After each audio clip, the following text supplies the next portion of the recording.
And we're live. Well, after a week off and a very dramatic week with the election last week, we gave you guys a week off because we figured everybody would be tuned into their choice of CNN, Fox, MSNBC, The ABC board News. board boys, all the Yeah, board boys up there with their that's maps right. or map men, whatever you want to call John them. King and what's the other guy? Karwacki and Karnacki, I think. Yeah. Karnacki, and then there's one other guy that I saw. Poor Chris Cuomo was grilling him from probably. I think he took over at 3 a.m. on election night. I stayed up Ooh, for 24 hours, and it was wow, that's wild watching dedication. it. I had two screens going. I had was kept flipping between like all the various election coverage channels, which was very entertaining. But the board boys, real MVP of the election night, Yes. breaking everything down for us. So with the election out of the way, we are back with some weekend picks, and we'll be back with some more content in the coming weeks. But Pat, how has everything gone for you this week? Pretty good, It's Friday the 13th, so that could change, Right. but everything pretty quiet. I've been watching all of Wes Anderson's. Actually, I didn't tell you this, but I've been watching all of Wes Anderson's movies. There was a seminar last night on the Royal Tenenbaums. So I've got Darjeeling Limited, Isle of Dogs, Grand Budapest, and Mr. Fox left. So I'm 5 down. I have not watched Darjeeling Limited in a long time. I've really liked Isle of Dogs. Me too. Yeah, I like all his movies, so it's been pleasant to revisit them. So Absolutely. So for our weekend preview, as you guys know, we pick out things that are either exclusive to streaming or some service where you can go stream online right now. Not really any in theater picks because it's very spotty what is actually open. So we're kind of hewing pretty closely to streaming until theaters open wide again. But that doesn't mean there's not a lot of good stuff out there to watch. One thing I did want to lead off the show with, JB's not able to join us. He's working on something else. So I'm going to lead off with The Crown. Now, Pat, I'm not sure if you have indulged in The Crown, but I think it's probably the best thing Netflix has done. wow, that's high praise. I think Romo is great. They've had some really strong showings, and on the movie side, I think the quality is widely varied on the television side in terms of what they throw money at. Yeah, I agree with that. But The Crown, I was thinking about this earlier. You can see that every dollar they spent, you can actually see it on screen. It's not like how Apple did the morning show and all the money went to getting the cast together. And you're like, okay, that's where the money was spent. Clearly, it wasn't spent on the actual filming or Yep. maybe even the scripts, because in The Crown, it's just so well done. The replication of the period is something that everybody really enjoys, is seeing a really authentic world of the past brought to life. So if you haven't watched The Crown, I don't think now is a bad entry point. Maybe you can kind of drop in if you really wanted to. This is going to be the season. They have Princess Diana plot lines in here, so we're up into like the 80s basically, and it's just really compelling. All the performances are great. Claire Foy started off as Queen Elizabeth, and now, of course, everybody's favorite person, Olivia Colman, took over, and she might Oh have yeah. even ratcheted up a half notch from what Claire Foy did, which was exceptional work. And really, the entire cast is just really phenomenal. Not a lot of big names. Helena Bonham Carter's in there, but other than that, a lot of. Elizabeth Debicki plays Princess D, right? I think so. Yeah, I think you are right. I'm so excited for this season of The Crown. I try to savor it. I try to space it out over several weeks. But if you're looking for that, that's on Netflix. I'm sure we'll talk about that more in coming weeks. Especially, I know JB and I will probably watch that together. Weirdly, as two grown men watching The Crown together, which you wouldn't expect, but it is very good. So with that being said, let's jump into our list, representative of the people on the show.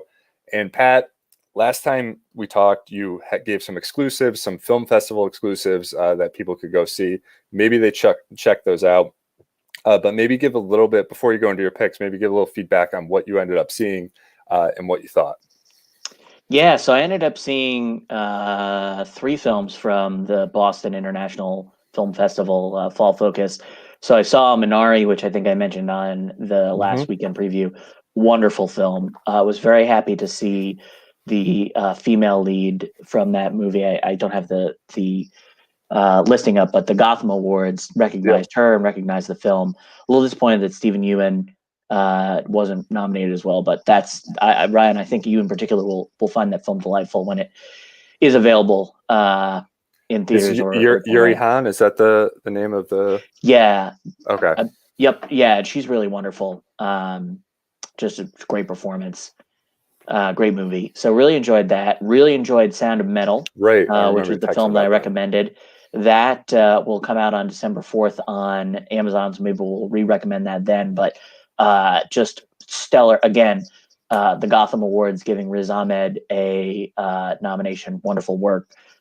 Really different film about the process, like the experience of becoming effectively disabled. He effectively loses his hearing and becomes deaf, and like really charged that emotional experience in a way that I thought was both insightful and respectful of people who are deaf and have other disabilities that affect the way that they navigate our world.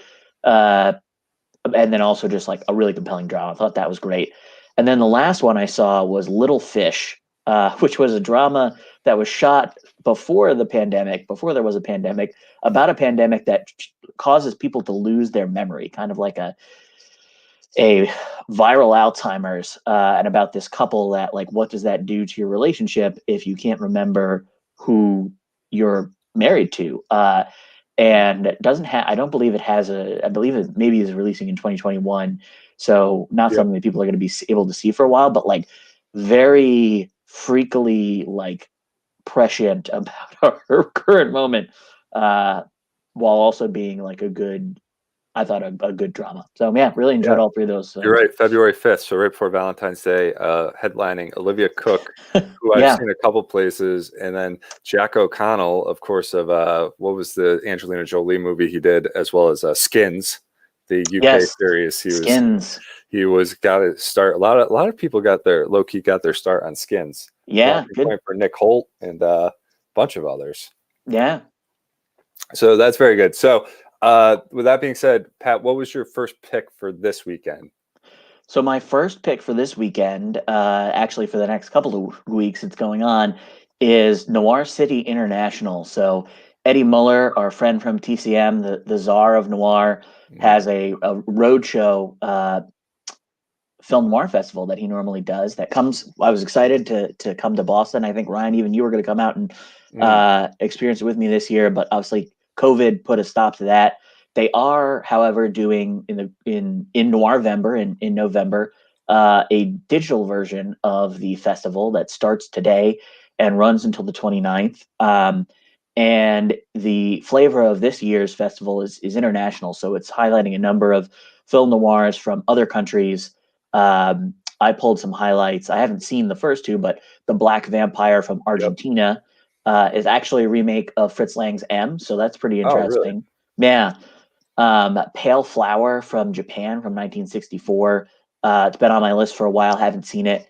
So excited for that. And then I'm going to butcher this because it's French. Right. Les Duolos. Les Duolos? Les Duolos, which I have seen. It was on Mubi earlier this year, and is a really good, twisty sort of noir with a heist and a couple of portrayals. So really, really enjoyable. I think really some interesting stuff on the program that people might enjoy, as well as 75th anniversary restorations of Detour and Lever to Heaven. And I'm assuming, Ryan, have you seen Lever to Heaven with Gene Sherman? I have not seen Lever to Heaven. I have seen Detour. Did you like Detour?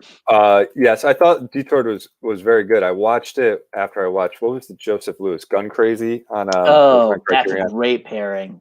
Yeah, I watched those back to back. I think Gun Crazy, I was totally floored by the direction, but Edward G. Ulmer's Detour is also very, very good. The female character in it is really compelling, not something that you saw. Yeah, not something that you ever saw on screen at that time. Just a really kind of wicked woman. Just unbelievable. It's a great performance, and the movie's great. And I totally recommend any of those noir picks.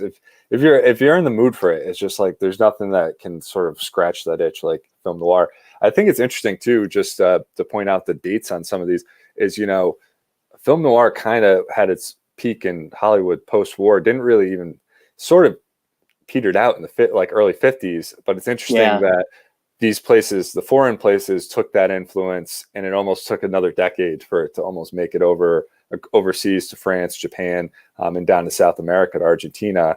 I just find that interesting because you hear a lot of the new wave directors talk about how impactful some of the film noir stuff was, their shooting style, and the black and white in early film or early new wave films. So I think that is fascinating. So definitely check that out. The link is in the video description, as we always do. So that's Noir City International. Yep. And there's a event schedule there, so you can go do that. And I checked it out. Like Pat said, you can basically pay for what you wanna watch. So it's pretty cool. All right, so let's see. The first of my picks. All right, so I feel like we've all been in a really high stress period here. And I know I didn't realize how much I felt it until after things had sort of calmed down last week. And I felt a lot better. But one thing I really like is I like comedy, and I think that helps offset some of the stress. So now that we're looking towards a sort of light at the end of the tunnel with this year as a whole, I picked some comedies, some recent, some brand new. So the first thing I picked, and I literally didn't realize this was coming out until I heard about it the other day, and then it refreshed my memory when I was looking through releases this week. But Colin, Quinn and Friends, a parking lot comedy show on HBO Max. I'm a huge fan of Colin Quinn. To me, he's one of the 4 comedy legends. Like if you had a Mount Rushmore, I'd probably put him, Dave Chappelle. I know it's problematic. I still think Louis C.K. is one of the best comedic performers in the world, and Norm Macdonald. I think those guys are pretty much untouchable. You can argue Chris Rock. There's other guys, Jerry Seinfeld, but for me, those are the guys. And Colin Quinn, New York-based comic. In recent years, he's been doing a lot of sort of one-man shows kind of things that are comedically infused. He did New York Story, which is about basically all the different immigrant groups that came to New York, confront some of the stereotypes involved with that and sort of the evolution of New York. And then 2 years ago, he did Red State, Blue State, which ended up premiering on CNN of all things, which was pretty fascinating, but was sort of an exploration of the major rift in our country. And he, jokingly was calling for the formation of giant city-states. And there's a clip going around this week where he kind of predicted, he said that the end of our current president's presidency is not going to be him taking off in a helicopter on the lawn. It was going to resemble something much more close to Scarface. And he predicted that 100%. We're trending that way. It's so, I just thought so prescient, very funny. But Colin Quinn and Friends, basically since quarantine, a lot of comedy clubs basically been shut down. There's been socially distanced shows that have been popping up. But one thing that kind of became a thing during this was drive-in comedy shows where you'd go with a car full of people. You'd hook up just like you would like a theater drive-in, which obviously came back during the pandemic, and watch a lineup of performers. So I guess Colin Quinn put this together someplace in New York, Brooklyn, someplace around there.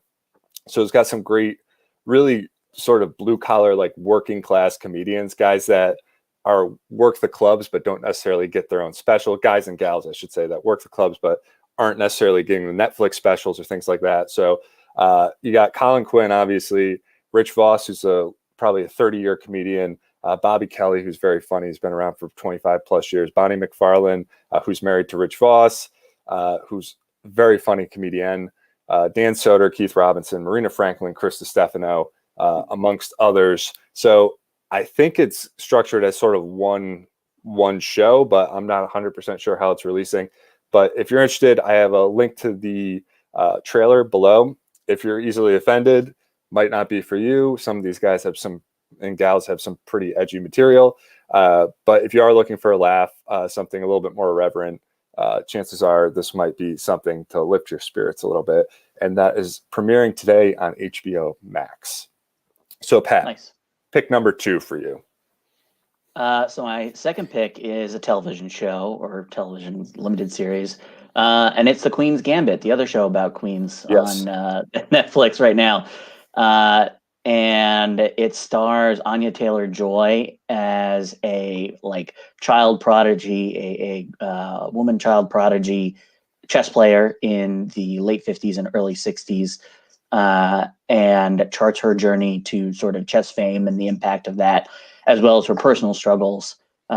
She was orphaned at 9, and I believe this is a true story, or based on a true story. So she was orphaned at 9, and has to navigate the world both as an orphan and then as a woman in a at that time very male dominated sport or activity, whatever you want to call chess, whatever you want to call Yeah. competitive chess. But it's really good. It's she's in it. Bill Camp, Marielle Heller, who actually is she directed the Mr. Mr. Rogers Rogers movie from movie. last year. She's in it. I didn't even realize this.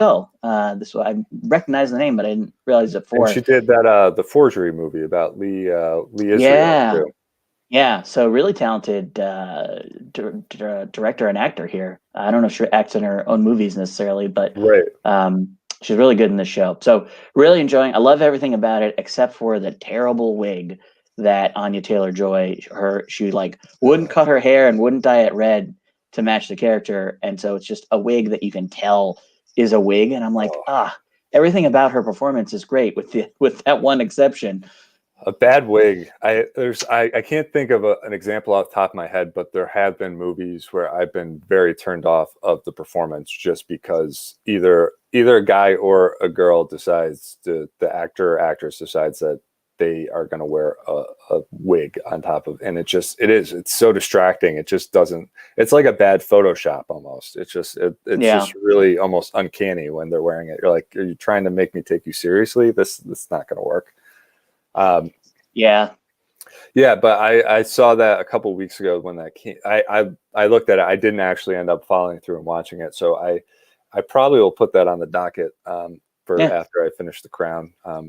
Not right now it's sort of things are at a trickle, so finding content you kind of got to dig around. So having something new and that is pretty widely acclaimed as good is pretty cool. For my second pick, again, I tried to do all comedies this week for my picks. I noticed, I think it was this week, basically, that Hulu decided to add a film that I am very fond of from the past decade, The Nice Guys, 2016 film directed by Shane Black, starring Russell Crowe and Ryan Gosling in a buddy cop movie. Yeah. And I don't know how you feel about the film, Pat, but I I enjoy think it. it's Great. one of the funniest movies and just really well made. Shane Black, his script is great. Shane Black, of course, wrote Lethal Weapon, Kiss Kiss Bang Bang. He also recently did the Predator remake. I did not see that, but I heard it was interesting at least. But he has a very specific brand of humor. It's very R-rated, but going along with sort of the detective story, you don't see a lot of buddy cop films. I think the last other great buddy cop film was The Other Guys with Will Ferrell and Mark Wahlberg. I thought that was also one of the funniest movies of the past decade. But if you like Gosling, surprisingly, Crowe has like really good comedic instincts too, because you don't typically think of him that way, but he's very funny in this movie. They play off each other so well. And the movie did make a decent amount of money. I'm surprised that they haven't made a sequel. Might still be in the cards. Would love to see a second installment of The Nice Guys. Draw that out like a Lethal Weapon type series. So again, that is available on Hulu for you if you like it. The Nice Guys, directed by Shane Black. All right, so quick, I did two things on our TCM Spotlight. So if you're into older movies or you want to sort of brush up on some film history, an easy way to do that is through Turner Classic Movies. Always has good stuff on. This weekend, I picked out two things. One was for JB and one was sort of because I knew you'd comment on it. I know one of your favorite movies is playing on Saturday at 2 p.m. In a Lonely Place, directed by Nicholas Ray. So Pat, tell the people why they should watch that. For me, this is maybe the greatest film noir ever made because it's got It has a good variation on a femme fatale, like the archetype of the female noir character.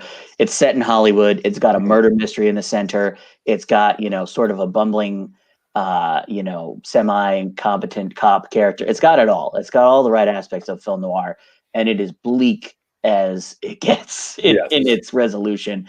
And it stars Humphrey Bogart, who starred in The Maltese Falcon and many film noirs, and Gloria Graham, who's another just fixture of the mid-century American noir landscape. So really phenomenal performances all around. Great writing, 90 minutes. One of the best film noirs ever made. Yeah, I recently rewatched it with JB. And he really enjoyed it. He's not super into film noir. I don't think he has a lot of exposure to that particular genre. He knows a lot about a lot of other things, but that genre is probably a little underseen. And we've sat there and we were both very enraptured by the movie. Probably the second or third time I've seen it. Great film. Definitely check it out. Set your DVRs or check out the app. Again, that's Saturday at 2 p.m. in a Lonely Place. And ironically enough, my second pick is right after that. So if you're on Saturday at 2 o'clock, 2 to 6 o'clock, you basically have programming set up for you on Turner Classic Movies if you should care to do so. It's a little bit more of a little more cheesy movie, very light. It's Robin and the Seven Hoods, directed by Gordon Douglas from 1964.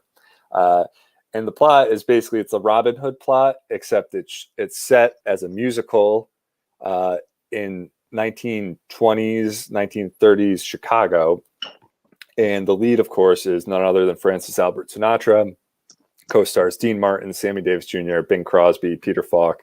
Hell of a cast. And as you can imagine, some awesome musical numbers. I think the song Chicago's in there. You've Got or You Haven't Got Styles in there. Kind of corny, Technicolor, very vivid, very fun, very light movie. But if you like Sinatra, if you like any of the Rat Pack kind of atmosphere, this is a movie for you. So definitely check that out, 3:45 on Saturday. All right, so wild card picks. What do you got for us, Pat?